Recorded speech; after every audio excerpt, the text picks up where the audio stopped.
नमस्कार मंडळी, मी वैशाली. तुमचं सर्वांचं मनापासून स्वागत. चला तर व्हिडिओला सुरुवात करूया. काय दाखवायला असतं ना?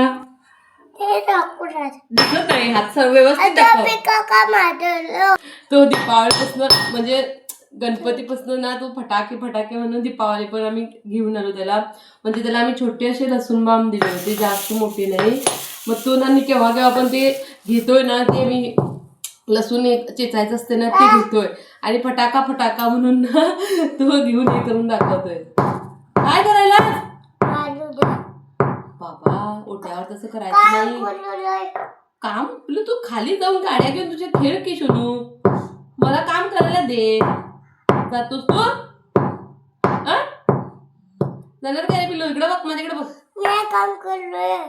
तू काम करायला कसलं? मी गाडी घेऊन खेळू? ठीक आहे. मग मी तर उद्यापासून मी लवकर पण उठत नाही. तू उठून नाश्ता पण करून दे मला. करून देतोस? काय काय करून देतोस? खाऊ. आणि खाऊ मध्ये काय देतोस बनवून? दूध. दूध दूध आणि काय देतोस? दूध आणि काय देतोस? इकडे बघ, इकडे बघ. काय करायला बघा तुला. काय ते? काय रे?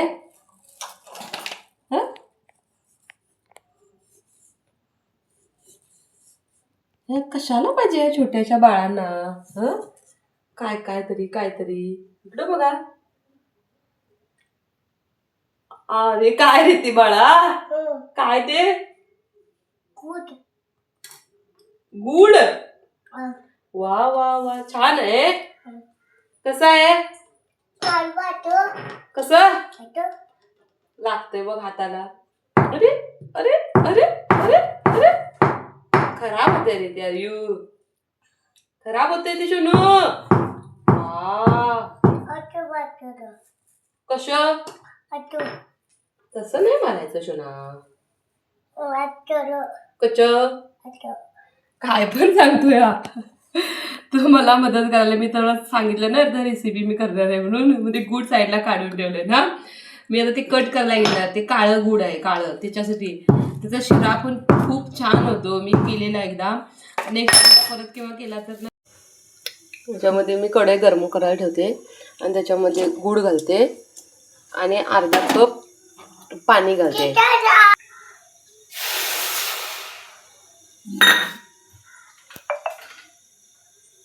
त्याला पाक करायचा नाही हा.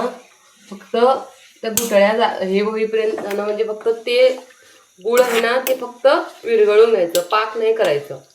हे बघ असं करून थोडंसं गरम झालं ना पाणी तर ते गॅस बंद करून अशा त्या गुठळ्या असतात ना त्या सगळ्या मिक्स करून घ्यायचं. हे बघ. मग ते थोडं थंड झालं ना त्याच्यामध्ये मी 2 वाट्या हे घालून देते. 2 वाट्या गहू पीठ आणि 2 चमचे रवा आणि चिमूटभर मीठ. मग त्याला व्यवस्थित असं मिक्स करून घट्ट असा त्याचा गोळा तयार करून घेते.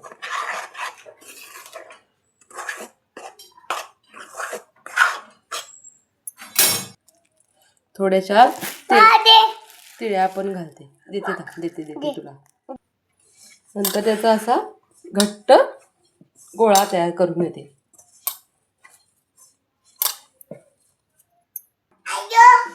मी ना जास्त भांडी होतात म्हणून ना त्याच कढईमध्ये. ओरे बाबा, हा ठीक आहे, व्यवस्थित हे कर. त्याच कढईमध्ये ना मी सगळं हे करून मिक्स करून असा घट्ट असा गोळा तयार करून घेतला. भांड्यांचा पण किती पसारा होतोय. एकदा हे करायला घेतली तर भांडी होतात. त्याच्यासाठी मी त्याच कढईमध्ये हे करून घेतलं. जास्त भांडी पण लागली नाही बघा. जर तुम्हाला हवं असेल ना तर ह्याच्यामध्ये तुम्ही गोड असं छोटे गोडशे पराठे पण करू शकता. मी तसं नाही करणार. मी आता वेगळं करते. ह्याच्यामध्ये 2 रोल मी असे करून घेते आणि मग मी लाटून घेते. मी ना असं लाटून घेते एकसारखी अशी पूर्ण मोठी करून. मी तर ते कुकीज कटर पण घेतले, खरं ते अजून ऑर्डर केले आले नाही. आता ते येईपर्यंत मी ना हे बघा अशी ना मोठी अशी पोळी लाटून घेते. पूर्ण लाटून ना मी असं कट करून घेते व्यवस्थित. हे बघा मी साईडचे कट पण असं मला कट करून घेतले. आणि हे असे मला ना चौक बाय चौक पाहिजे, त्यासाठी मी ना असं कट करून घेतले. तर तेळामध्ये तळायचं नसेल ना तर ते मायक्रोवेव्ह किंवा एअरफ्रायरमध्ये पण थोडंसं त्याला ब्रश तेल करून करू शकतं. हे बघा असं ह्या पद्धतीने मी असे सगळे बनवून घेते.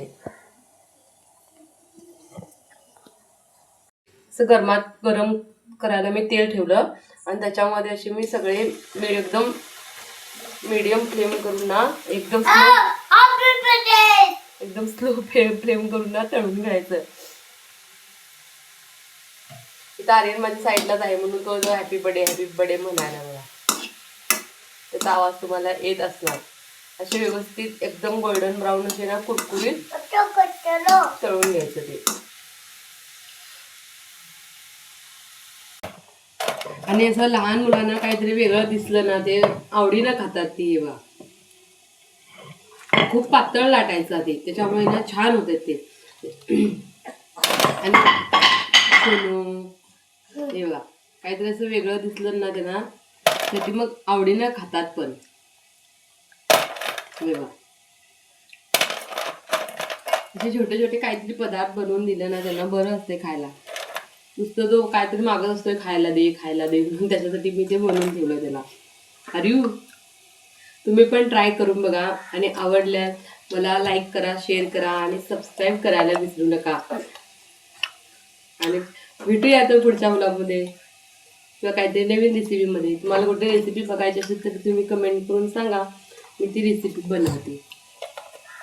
अरे दाखवायलाच तू पण इकडून दाखव. इकडे माझ्याकडे ये. दाखव छान आहे म्हणून सांग. असं दाखव हातात घेऊन. छान आहे.